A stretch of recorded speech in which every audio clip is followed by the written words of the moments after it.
আচ্ছা, তোমরা কি বলতে পারবে এই যে আকাশ বাতাস, এই বাতাসের মধ্যে কত জিনিস রয়েছে? পারবে না? চলো বলেই দিচ্ছি। তো হ্যালো ছোট্ট বন্ধুরা, মিক্সি একাডেমিতে তোমাদের সকলকে স্বাগত। এই মিক্সি একাডেমিতে জানো তো সবকিছু ভালো কোয়ালিটির ইমেজেস, ভিডিওস আর 3D অ্যানিমেশনের মাধ্যমে খুব সহজেই বোঝানো হয়, যে কারণে পড়াশোনা কিন্তু হয়ে যায় ভীষণ ইজি আর মন বসাতেও কিন্তু কষ্ট হয় না। তো চলো এর উত্তর দেওয়া যাক। এর উত্তর দিতে গেলে কিন্তু তোমাদের জানতে হবে বায়ুমণ্ডল কি জিনিস। জানো কি? আসলে আমাদের পৃথিবীরই রয়েছে, পৃথিবীর চারপাশে রয়েছে কি একটা বাতাস, হাওয়ার আবরণ, একে আমরা বলি বায়ুমণ্ডল। যেমন দেখো, এই যে আমার পৃথিবীর চারপাশে রয়েছে একটা গ্যাসীয় স্তর। এই যে গ্যাসের মানে আমরা তো অক্সিজেন নিই, কার্বন ডাই অক্সাইড ছাড়ছি, এগুলো সবকটা কোথায় যাচ্ছে? এই বায়ুমণ্ডলেই যাচ্ছে। তাহলে বায়ুর একটা বড় মণ্ডল রয়েছে, তাকেই আমরা বলি বায়ুমণ্ডল। এবার বলো দেখি, এই যে বায়ুমণ্ডল রয়েছে, এই বায়ুমণ্ডলের মধ্যে কি কি জিনিস আছে চলো জানাই আস্তে আস্তে। এই যে বায়ুমণ্ডল আছে, বায়ুমণ্ডলে বেসিক্যালি 3 রকমের জিনিস থাকে। আর এই যে বায়ুমণ্ডল, সেটা মাধ্যাকর্ষণ শক্তির টানে পৃথিবীকে চাদরের মতো ঢেকে রাখে যে স্তর, তাকেই বলি বায়ুমণ্ডল।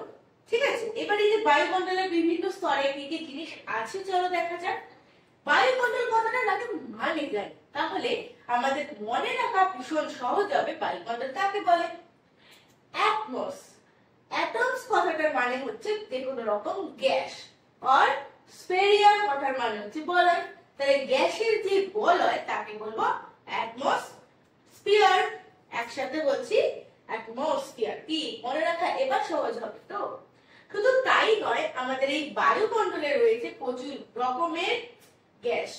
শুধু কি তাই, এর সাথে রয়েছে আরো নানান রকম জিনিস, যার জন্য আমাদের আকাশকে দেখতে এতটা রঙিন লাগে। যখন এগুলোর মধ্যে সূর্যের আলো রিফ্লেক্ট হয়, প্রতিফলিত হয়, তখন এটা কিন্তু এত সুন্দর একটা রং ধারণ করে। ঠিক আছে, তো চলো দেখা যাক শ্রেণীবিভাগ করে নিই ঝটপট। বায়ুমণ্ডল গঠন হচ্ছে এক তো গ্যাস, আরো দুটো সিক্রেট ইনগ্রেডিয়েন্টস আছে। কি কি আছে? এক হচ্ছে জলীয় বাষ্প, আর এক হচ্ছে কঠিন বস্তু কণা। এবার মাথায় ঢুকছে না গ্যাসটা তো বুঝে গেছো, বাকি দুটো ঢুকছে না, চলো বলে দিচ্ছি আস্তে আস্তে দেখি। শুরুতে দেখি বায়ুমণ্ডলের উপাদানগুলোর মধ্যে মোট 3টে উপাদান পেলাম। কি কি পেয়েছি? গ্যাস পেয়েছি, জলীয় বাষ্প পেয়েছি, আর কঠিন বস্তু কণা পেয়েছি। এবার আসি ফার্স্ট, কি বললাম? প্রথম বস্তু কণা বলতে যেটা রয়েছে সেটা হচ্ছে গ্যাসীয় উপাদান। গ্যাসীয় উপাদান কি কি রয়েছে? কার্বন ডাই অক্সাইড আছে, অক্সিজেন আছে, নাইট্রোজেন আছে, আর্গন আছে, নিয়ন আছে, প্রচুর গ্যাস আছে। কখনো কলকারখানার থেকে যে ধুয়ো বেরোচ্ছে তার মাধ্যমে গ্যাস বেরোচ্ছে, গাড়ির ধুয়ো থেকে সিএফসি বেরোচ্ছে। এই প্রচুর রকমের গ্যাসগুলো যাচ্ছে কোথায়? পৃথিবীর চারপাশে আবরণ হয়ে রয়েছে। এই গেল গ্যাসের কনসেপ্ট। এবার আসে জলীয় বাষ্পের কনসেপ্ট। জলীয় বাষ্প কি জিনিস জানা আছে কি? খুব সহজ। জলীয় বাষ্প ধরো মা চা করছে, মা চা করার সময় দেখবে চায়ের বাটিটার উপর থেকে ধুয়ো ওঠে না? ওটাকে আমরা বলতে পারি জলীয় বাষ্প। ওটা তো আমরা চোখে দেখতে পাচ্ছি ধোঁয়া উঠছে, কিন্তু সূর্যের আলোর জন্য পুকুর, সাগর, মহাসাগরে সবকিছু থেকে অনেক জল বাষ্প হয়ে যায়, যেটা খালি চোখে বা সচরাচর আমাদের পক্ষে দেখা সম্ভব নয়। কি করে বুঝতে পারি? ধরো একটা সমুদ্রে যা জল ছিল সকাল বেলায়, সূর্য ডোবার পর গিয়ে দেখলাম হয়তো মেজারমেন্ট করে কিছুটা কম আছে, কোথায় গেল? উবে গেছে। উবে যাওয়াকেই আমরা ভূগোল বা বিজ্ঞানের ভাষায় বলি জলীয় বাষ্প। তাহলে এই জলীয় বাষ্পগুলো উড়ে কোথায় যাচ্ছে? সেই বায়ুমণ্ডলের মধ্যে। তাহলে বায়ুমণ্ডলে কিন্তু দুটো ইনগ্রেডিয়েন্ট পেয়ে গেছে। কি কি? এক হচ্ছে গ্যাস, আর একটা হচ্ছে জলীয় বাষ্প। আর একটা ইম্পর্টেন্ট জিনিস আছে। কি আছে? সেটা হচ্ছে কঠিন বস্তু কণা। কঠিন বস্তু কণা কি জিনিস? এই ধরো আমি কাঠ টুকরো করছি, কাঠ টুকরো করার সময় অনেক ছোট ছোট গুঁড়ো হয়, সেগুলো হাওয়া দিলে পুরো উড়ে যাচ্ছে। কোথায় যাচ্ছে? বায়ুমণ্ডলে থেকে যাচ্ছে। বা ধরো যে বাজি ফাটাচ্ছি, বাজি ফাটানোর জন্য তারাবাজি থেকে ছোট ছোট ফুলকি বেরোয়, সেই ফুলকি গুলো কোথায় যাচ্ছে? বায়ুমণ্ডলে মিশছে। সিমেন্ট, বালি, এই যে কারখানাগুলোতে কাজ হচ্ছে, চারপাশে থেকে প্রচুর ধুলো ওঠে। ওগুলো কি ধুলো? ওগুলো তো সিমেন্ট তৈরি ম্যাটেরিয়ালের গুঁড়ো, পাথরের গুঁড়ো। বালি কি? ছোট ছোট পাথরের টুকরো। এগুলো কোথায় যায় যদি হাওয়া দিলে পরে উড়ে যাচ্ছে? সব থাকছে বায়ুমণ্ডলে। তো এগুলোকে কি গ্যাস বলতে পারবো? জলীয় বাষ্প বলতে পারবো না। তাহলে এগুলোকে কি বলে? কঠিন বস্তু কণা। এই যে কঠিন বস্তু কণাগুলো রয়েছে, কঠিন বস্তু কণাগুলোর মধ্যে আলাদা আলাদা অনেক রকমের ভাগ আছে। তো চলো গ্যাসীয় উপাদানগুলো কি কি আছে একবার একটু দেখে নিই হালকা করে নজর দিয়ে। বেশিরভাগ আছে কিন্তু নাইট্রোজেন, 78% আমাদের বায়ুমণ্ডলে আছে নাইট্রোজেন। তারপরেই আছে আমাদের অক্সিজেন পাওয়া। কতটা আছে? কোন জায়গায় পাবে 20 পয়েন্ট সামথিং, কোন জায়গায় রাউন্ডে লেখে 21%। তাহলে 21% আছে অক্সিজেন। ভাবো 78 আর 21, আমার এখানে হয়ে গেল 89, মানে ম্যাক্সিমাম পার্সেন্ট এখানে চলে গেছে। বাকি পার্সেন্ট রয়েছে আমার বিভিন্ন রকমের, 89 তো হয় না, আরো বেশি হচ্ছে। তো এই ওভারঅল যেটা হচ্ছে সেইটার বাদে আমার আরো যে 99% হচ্ছে, 99 আর বাকি 1%, 99% আছে অক্সিজেন আর নাইট্রোজেন।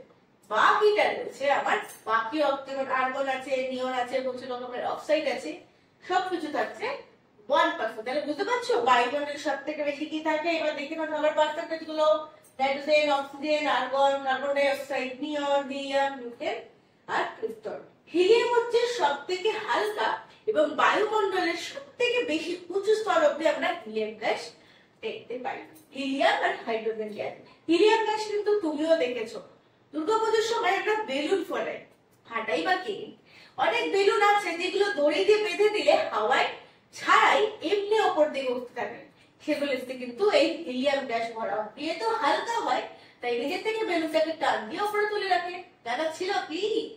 চলো এবার আমরা দেখাই আমাদের গ্যাসীয় উপাদানের গুরুত্ব। গ্যাসীয় উপাদানের মধ্যে একটা গ্যাসীয় উপাদান বলবো না, গ্যাসীয় উপাদান আমরা বলতেও পারি এসপিএম। এসপিএম কি? Suspended particular matter.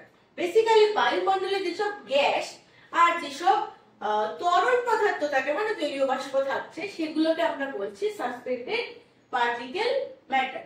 এগুলো ম্যানমেডও হতে পারে, ন্যাচারালও হতে পারে। যেমন ধরো কোনো ভলক্যানো থেকে ধোঁয়া বেরাচ্ছে, সেটার মধ্যে বাষ্প রয়েছে, সেটার মধ্যে গ্যাস রয়েছে। এই ধরনের গুলো যখন বায়ুমণ্ডলে মিশছে সেগুলোকে আমরা কি বলছি? Suspended particulate matter. তার মানে এগুলো ম্যানমেড যদি হয়, গাড়ির ধোঁয়াও হতে পারে, বা কোনো যেটা বললাম আমি সিমেন্টের গুঁড়ো হতে পারে, এইগুলো মিশে গিয়ে হচ্ছে এসপিএম কনসেপ্ট। আরেকটা বিষয় আমাদের খুব গোলায় এসপিএম এর সাথে, সেটা হচ্ছে এসপিএম এইভাবে দেখতে পারি আমরা আকাশে যদি দেখি কঠিন বস্তুর মধ্যে। আরেকটা বিষয় হচ্ছে এরোসল। এরোসল কি জিনিস? এটাও কিন্তু সেম বায়ুমণ্ডলে বেশ কিছু কঠিন বস্তু করা থাকে। এটা স্পেশালিটি কি হবে?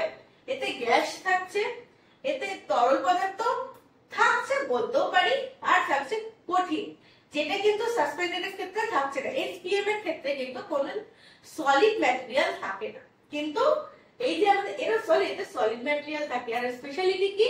এরোসলের কনসেপ্ট হচ্ছে পুরোটাই ম্যান। গাড়ির ধোঁয়া বলো, কোনো কলকারখানা থেকে নির্গত কোনো নির্যাস বলো, এই সব কিছুর মধ্যে যেখানে মানুষের হাত আছে সেগুলোর থেকে যে ছোট ছোট গ্যাস বলো, জলবায়ু জলীয় বাষ্প বলো, বা আমাদের কঠিন বস্তু বলো, এই সব কিছু মিশে রয়েছে আমাদের বাতাসে। অথচ আমরা বাতাস দেখতেই পাই না, শুধু ফিল করতে পারি। ম্যাজিক্যাল আমাদের এই দুনিয়া। সেই দুনিয়াকে বোঝার জন্য থাকতে কিন্তু হবে অবশ্যই মিশে একাডেমির সাথে। তাহলে তোমরা যদি এই চ্যানেলের কনসেপ্টটাকে ফেসবুক থেকে দেখে থাকো, তাহলে একটা পেজটাকে ফলো করে দিও, একটা লাইক দিও। আর যদি ইউটিউব থেকে দেখো, লাইক কমেন্ট সাবস্ক্রাইব অবশ্যই করে দিও। Thank you.